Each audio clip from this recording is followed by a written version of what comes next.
Let's take a deep breath together. We breathe in life and love and harmony and unity this morning in this celebration of Easter, the resurrection. So here and now we center in on our hearts, knowing that there is only love.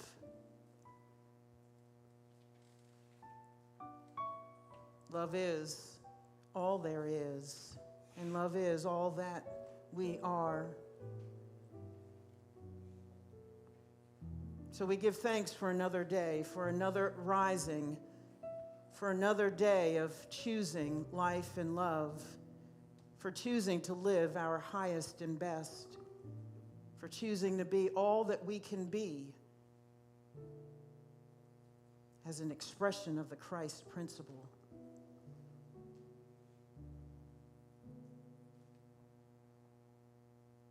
When we eat of the bread and drink of the cup, we are nourished mind, body, spirit, and heart.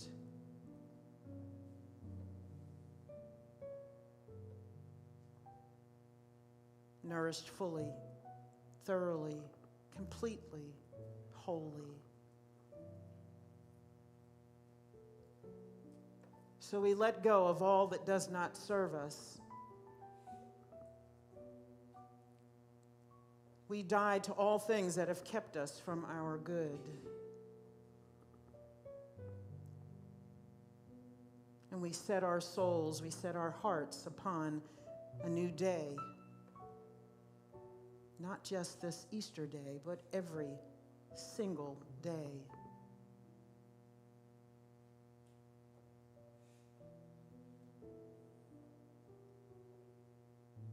So we call it good. We call it life. We call it God. And we know that all is well.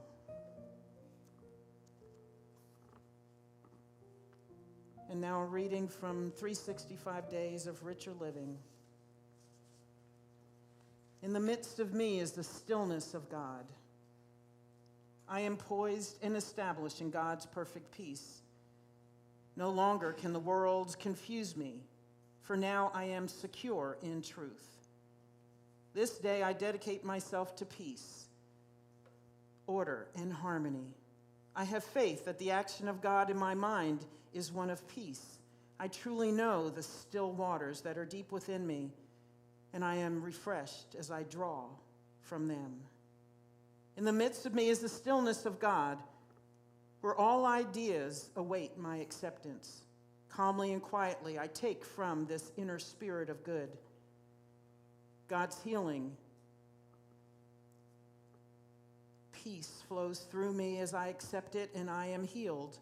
I feel this inner peace, not only in my body, but flowing through my mind. I know that whoever contacts me senses this peace and knows that it is from God.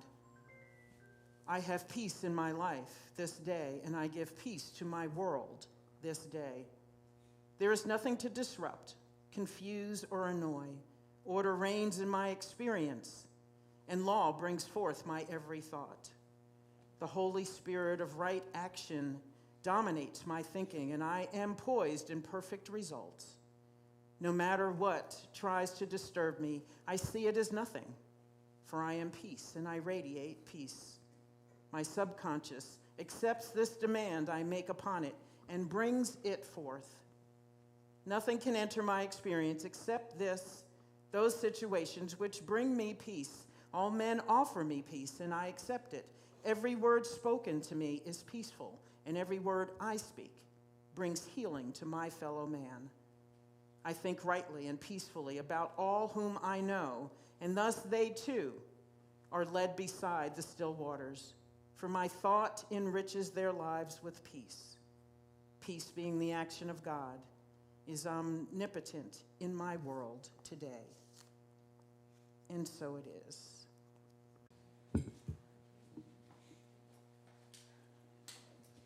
Good morning, everyone. The inspirational moment today is from Power Up Your Life. by Bill Holton, Cher Holton, and Paul Hasselbeck.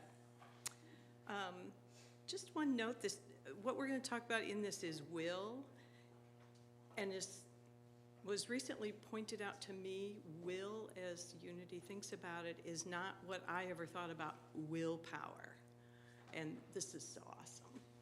Will is the power to choose, to decide, direct, dictate, determine. From ordinary consciousness, the ability to choose, decide, direct, dictate, and determine based on the senses, thoughts, feelings, and beliefs. We use will to make life-enhancing choices or not. Our power of choice, says Science of Mind philosopher Frederick Bales, enables us to think like an angel or a devil, a king or a slave. Whatever we choose, mind will create and manifest. From elevated consciousness, the ability to choose, decide, direct, dictate, and determine based on ideas, truths, principles, and laws that are divine in nature. We use will to choose and direct all thoughts and actions to be the best, most extraordinary person we can be. Will is all about our power of choice. The secret to living the life you want to, getting the most out of this earth experience, to attracting unbelievable happiness and prosperity is to simply make the kind of choices that are life-affirming and growth-oriented from our highest, most elevated consciousness. In his book, Man's Eternal Quest, Paramahansa Yogananda says, we are engaged in an eternal quest for that something else. We hope will bring us happiness, complete and unending.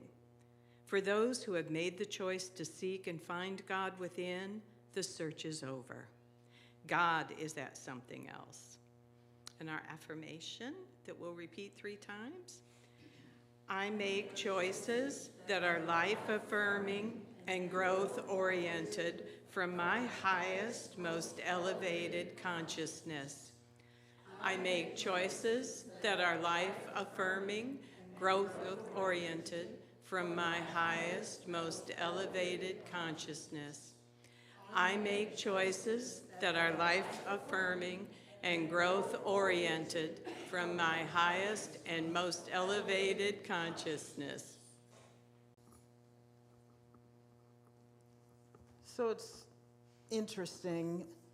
I have certain stories within the Bible that are salient for me. And Jesus' time in Gethsemane is probably one of the most salient for me. For some reason,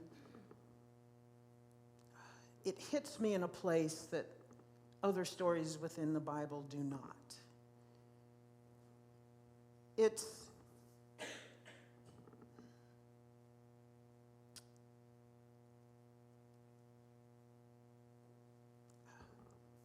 We get to a place in life sometimes when we are taken to our knees. And that's certainly where Jesus was in Gethsemane. He knows what's coming.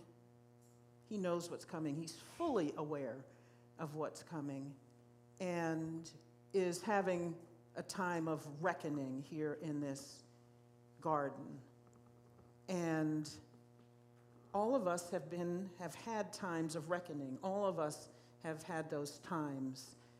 And yet there's this poignancy. I think there's this tragedy. There's this sadness. There's this, at the same time, a power that is happening there in that garden, because here's a man who, I don't know how much he's aware of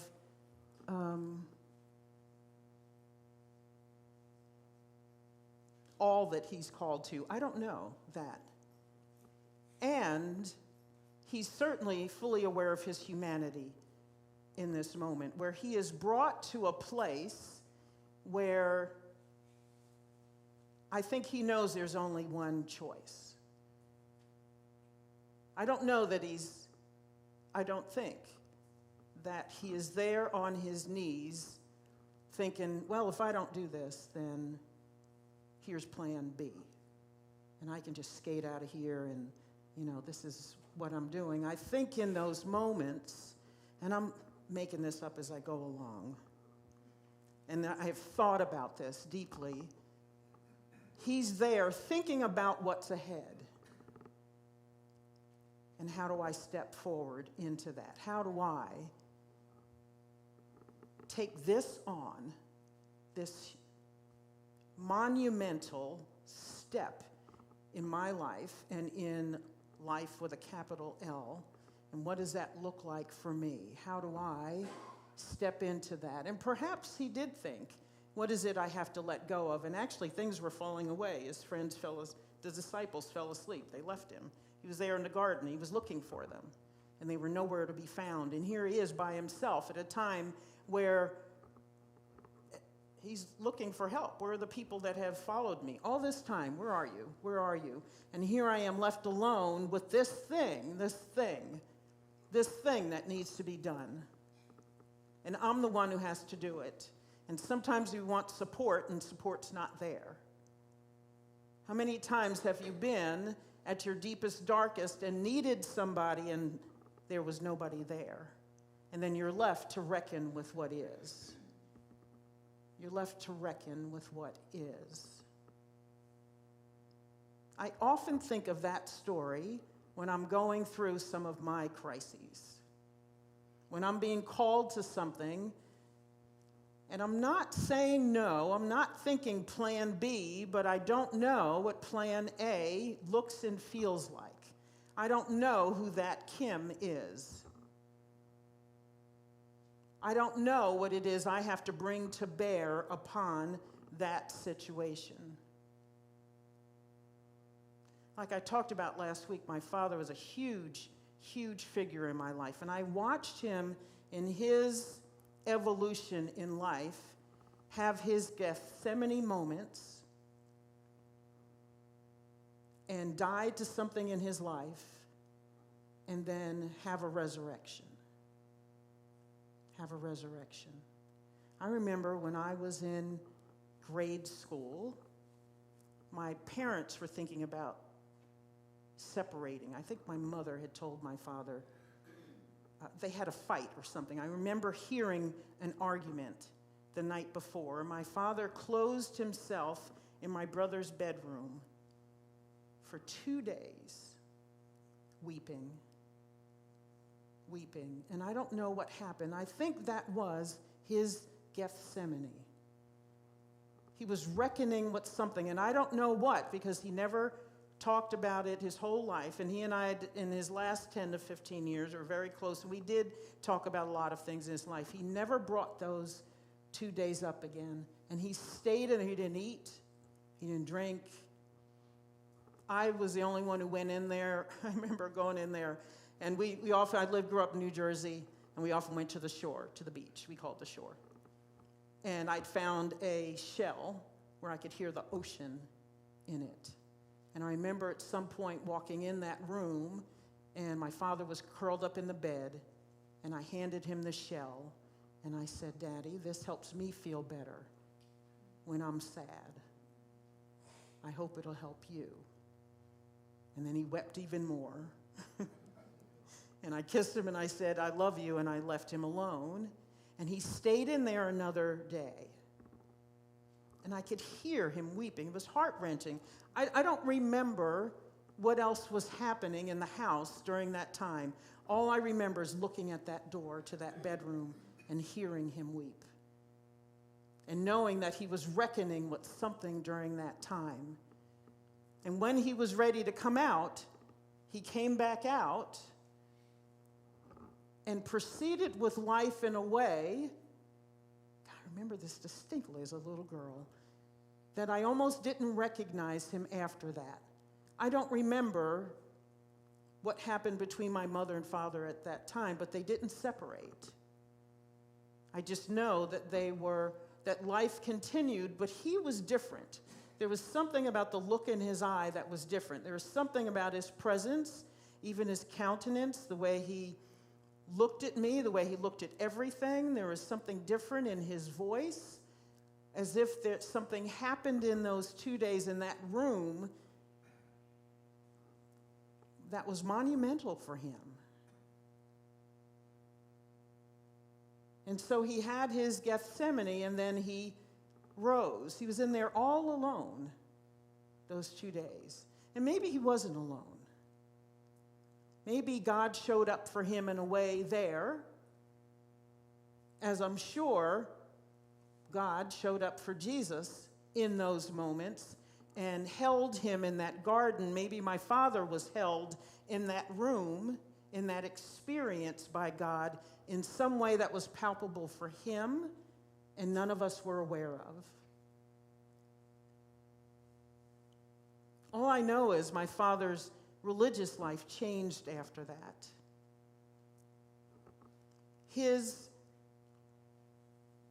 reverence for life was intense. His devotion at church, the way he prayed, was different. Soon after that, he decided to become a deacon in the Catholic Church.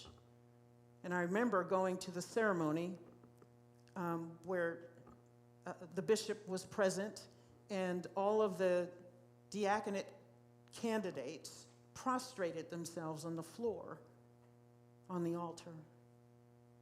And I'd never seen my father surrender or prostrate himself before anyone or anything before in life. Just an amazing moment. I remember having goosebumps the entire time because, again, something was happening and I didn't understand it, but I knew that something special was happening there. There was a rising there, my father, a resurrection in him that probably began behind that door those 2 days. And he had a resurrection.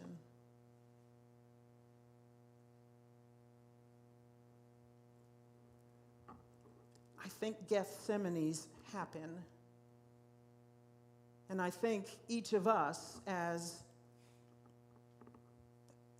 we carry the Christ principle, as we are the Christ principle, that is our unity beliefs, that each one of us is the Christ, that we have the Christ within us, and that calls us to our highest and best always, in everything, that we are called, as Jesus was called, to be love in this world, and to be love radically, fully, wholly,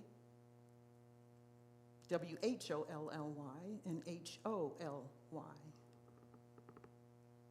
And that, like Jesus, we are to know our oneness with God.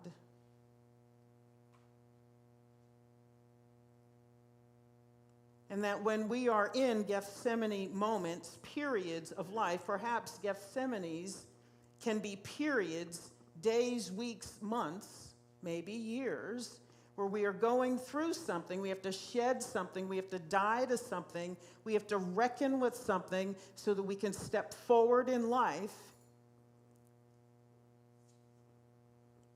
as love, radical love. Everybody's been there. I don't think you can get to a certain age and not have Gethsemanes in your life. Those periods where you know something deep is shifting within you and you're being called forth.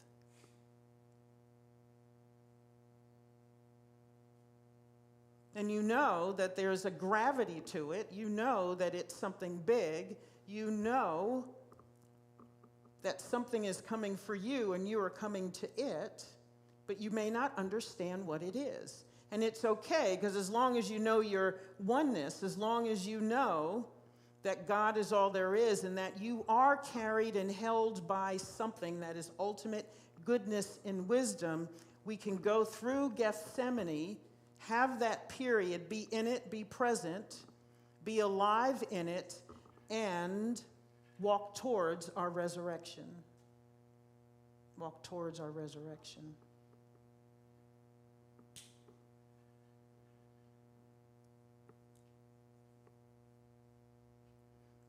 Easter always, in the week prior to Easter, and in Christianity we call it Passion Week, I always start thinking of those things more prominently. What is it I'm being called to? How am I being called to be more of the Christ principle in my life every day? How am I being called to love more radically every single day? Love myself, love my life, love my fellow man, and love God. How am I being called to do that?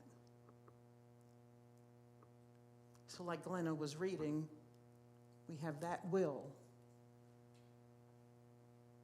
The executive faculty, that faculty where we choose in the moment how we're going to be.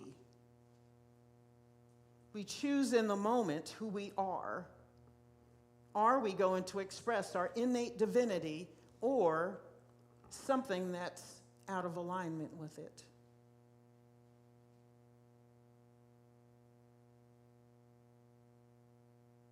What do you choose? So many people get to their Gethsemane moments, so many of us humans, we get in Gethsemane and it turns us to bitterness, or it turns us to fear, or it causes us to contract because we don't want to do what's coming up, because we're not sure what that is going to require of us. So we don't want to go there because it's new and it's unknown.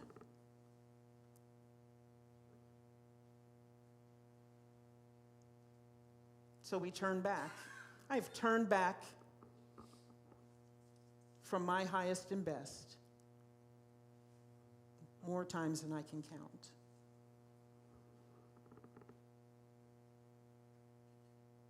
And then I learned that if I will just keep moving forward to my highest and best, that there is something in these Gethsemane moments, periods of our lives, that is changing me. And I learned to start saying yes in those moments, in those periods, to say yes, and to be open to whatever it is I'm going to be in expression in the next moment. I've learned to say yes, because I was never served by saying no, turning tail and running. Never served. And somehow I always came back to a Gethsemane moment again, which seemed familiar, and I said, oh, I know what this is, and this time I'm going to say yes. Those patterns that we have, the things that make us bump when we bump our heads again, and you say, oh, God, okay. Again, this is happening. Or in another relationship, and you're like, oh, same woman, different body, yes. Same thing happening. Or you don't go for the new opportunity. You stay contracted in an opportunity, in a job or something that you're engaged in, which doesn't quite fit who you are called to be, but you settle for it because it's familiar and it's okay for the moment. It's not bad, but it's not great.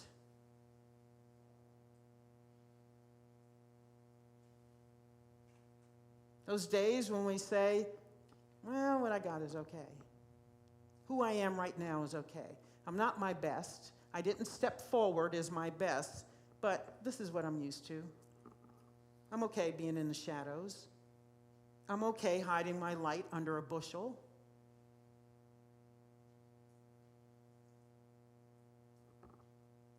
And so we skip the opportunity for resurrection.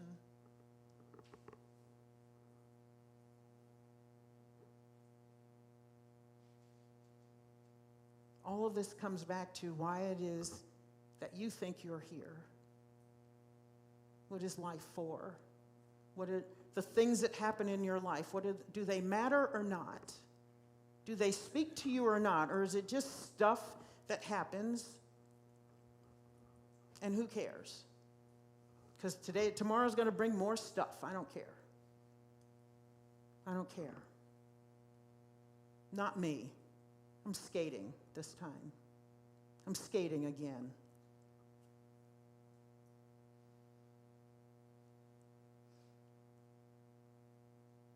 The question always is, when are we going to say yes?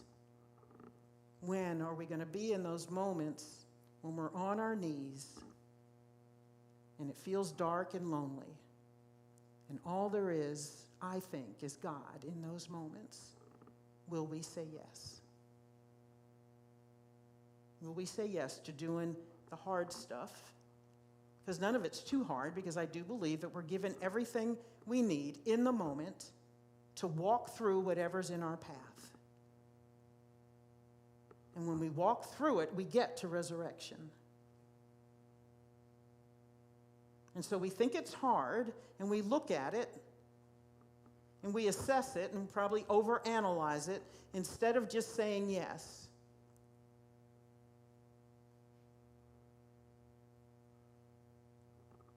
And as Nike always says, just do it. Just get it done. Just get it done. Just step forward as the infinitely powerful spiritual being that you are.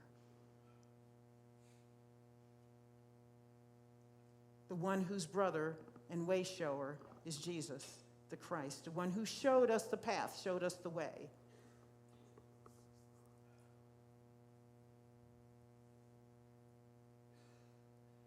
And get the hard stuff done.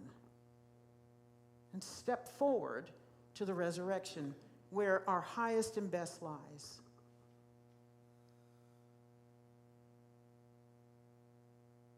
When will we say yes? Every single moment you're making a choice. Do I speak? Do I get up first thing in the morning? What am I going to do? Am I going to work out? Am I going to eat right today? What is it? Am I going to be more loving? Am I going to be more accepting? Am I going to go to work and have a good attitude? What is it? Do I meditate? Do I not meditate? Do I pray? Do I not pray? Do I get lost in the social media ugliness, or do I not? Do I go to the social media ugliness and bring some beauty to it, bring some truth to it, truth with a capital T, or not? Do I get into it with my siblings again, or with one of my parents again? Do I get into it with them because I just got to be right and I'm sick and tired of them coming at me the way they're coming at me? Or do I show up with love and acceptance and harmony and unity in my heart? Am I willing to do that? Can I stop being judgmental and looking at people and saying, oh, I can't stand her. Wish she'd shut up. Why is she here again? Oh, I hate my neighbor. Oh, my God. If they keep playing that music, I don't know what I'm going to do. I can't stand those kids. What are they doing? Why is everybody driving like this? Why does everybody drive like me? Why does everybody just do what I want them to do? Because we're always right, right? And so we go through life sniping and griping about things instead of knowing that in each moment we're called to something magnificent. Because we are that magnificence. We are that love. We are that harmony and that unity. We have to know that about ourselves. That's why Jesus is the way shower, because he knew in his bones who and what he was.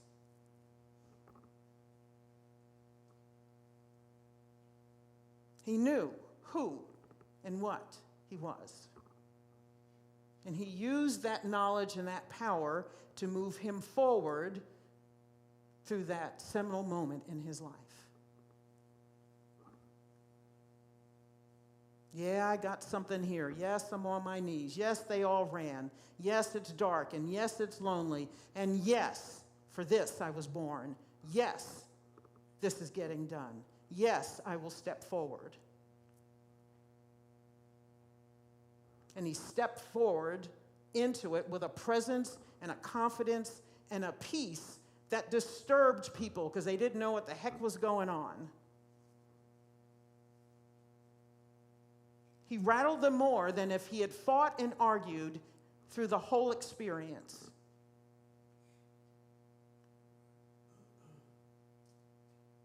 And he showed us how to live in the most difficult moments with peace and with presence and with a knowledge of God that we feel in our very bones.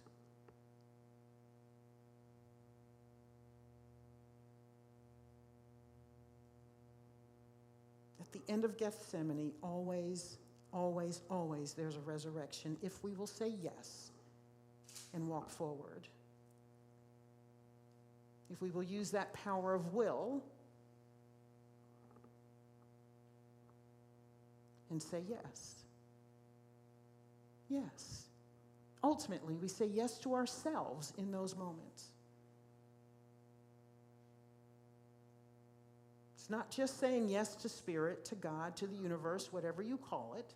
It's not just saying yes to that. You're saying yes to yourself and your highest and best, to peace and joy and happiness and harmony and unity in your life like never before.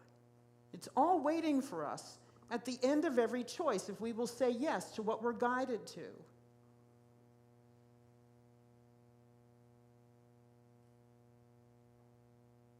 It's all here. It's all right here. Given to us. Given to us. We're born with it. And we get to harness it. And we get to live in a way that surpass our wildest dreams if we'll say yes.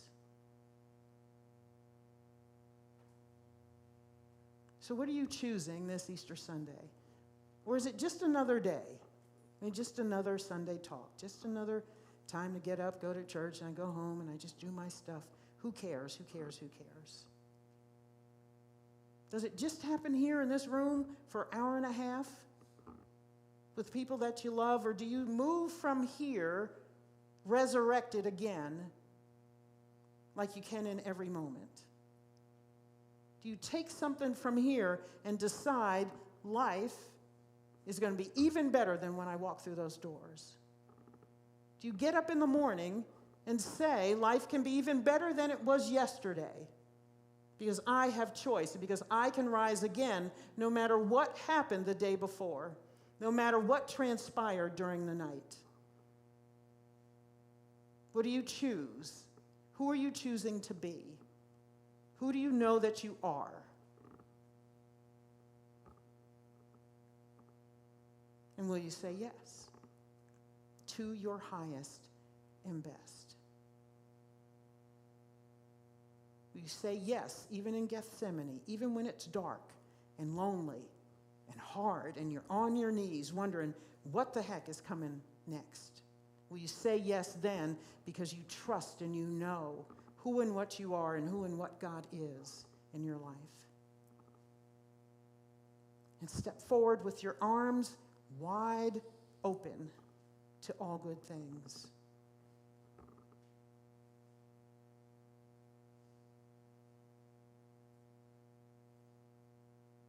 Let's take this into meditation.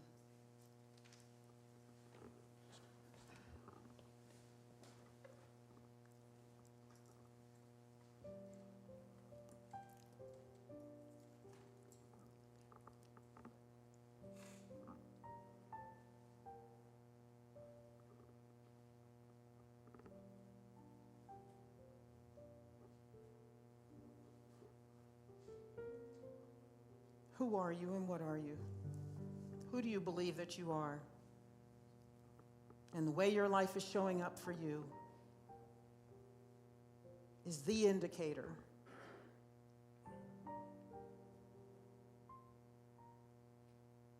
of who you believe you are, what you believe you are, where you came from, and what you're here for.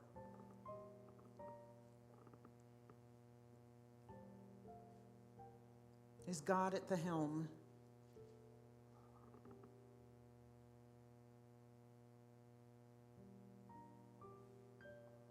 What's leading your life? What's leading your decisions?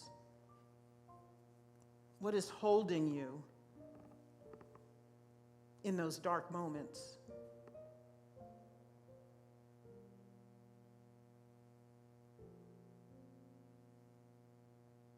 And even in those dark moments, Are you ready for resurrection?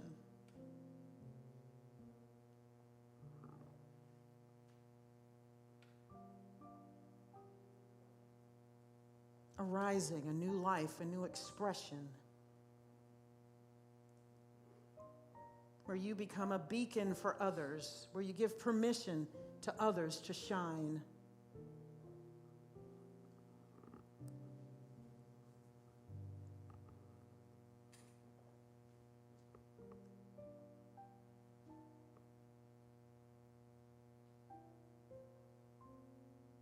A new level expression where your presence alone, without you speaking a word or doing a thing, lifts people, lifts the vibration of this planet.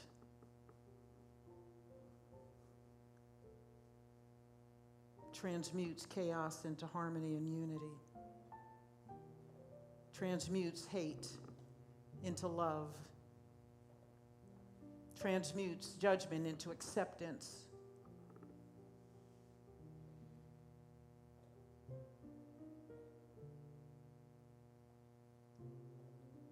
In your presence, balled up fists open up and relax.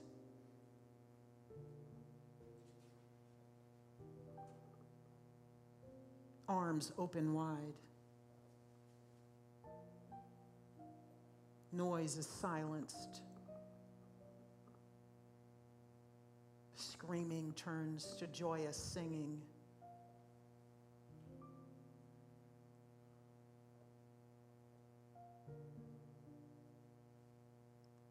Will you say yes to that for yourself? Will you say yes to that for those whose lives you affect?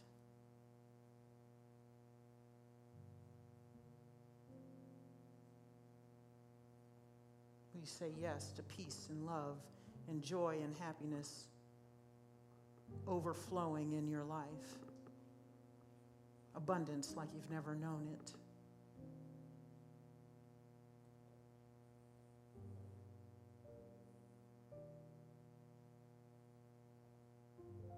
Will you say yes?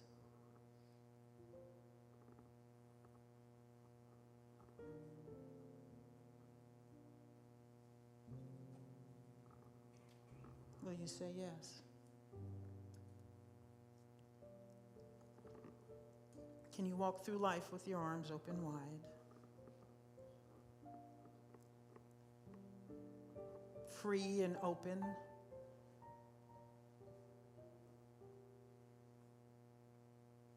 Because you know peace and love awaits you always. That abundance is there for you always. That even in the Gethsemane moments, there is God, there is love.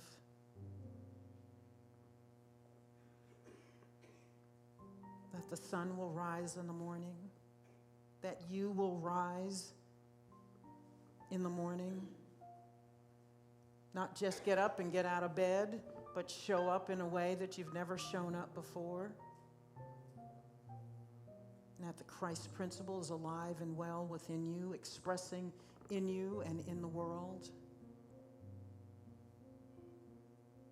Who do you think you are?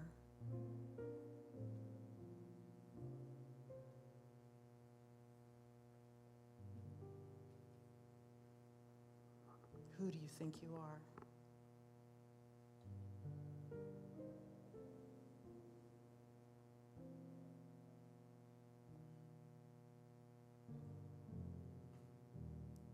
Psalm 139, I praise you, for I am fearfully and wonderfully made.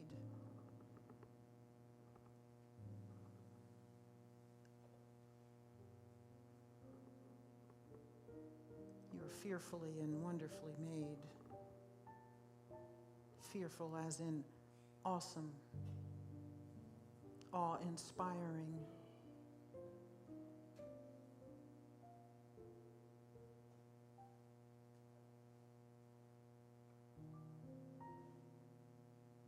The hands and feet of God, acting upon this world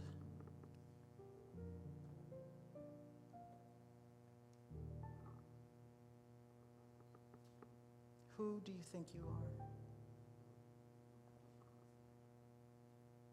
In the toughest moments, in the easiest, most joyful moments, will you have your arms open? We step forward as love.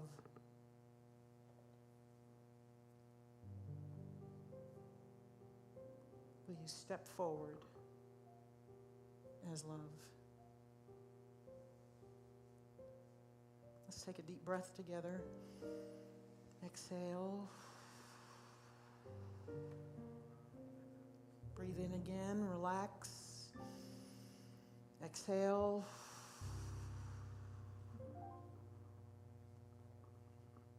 I'm an infinitely powerful spiritual being.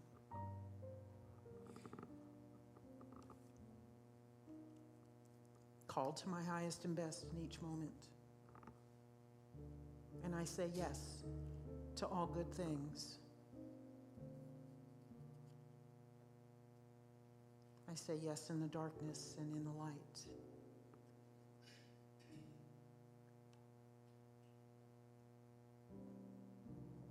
I say yes, always, to spirit, to love, to goodness, and to resurrection. So it is, and so it shall be. Amen.